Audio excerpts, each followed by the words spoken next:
அளித்த பெருந்தலைவர், அந்த பணத்தை வைத்துக்கொண்டு நான் என்ன செய்யப் போகிறேன்? சாப்பிட்றது 2 இட்லி, அது எப்படியாவது எனக்கு கிடைச்சிரும். எனக்கு எதற்கு பணம் என்று யோசித்தவர், ஒன்று செய்யுங்கள் ஐயரே, உங்கள் கையாலேயே ஒரு இடத்தை வாங்கி கொடுங்கள் என்றார். கஸ்தூரி ரங்கனுக்கு மகிழ்ச்சி. இடத்தையாவது கேட்டாரே என்று அலைந்து பிடித்து ஒரு பெரிய நிலத்தை பார்த்தார்.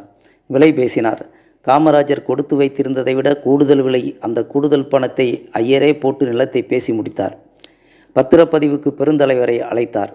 யார் பெயரில் என்று கேட்டார் காமராஜர்.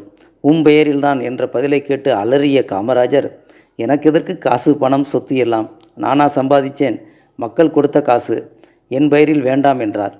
எவ்வளவு கூறியும் கேட்கவில்லை. கடைசியில் காமராஜர் சொன்னபடியே கட்சியின் பெயரில் இடம் பத்திரப்பதிவு செய்யப்பட்டது. அந்த இடம்தான் இன்று அண்ணா சாலையில் உள்ள தேனாம்பேட்டை காங்கிரஸ் கட்சி மைதானமும் பெரிய காமராஜர் அரங்கமும். கோடி கோடியான மதிப்பில் சொத்து.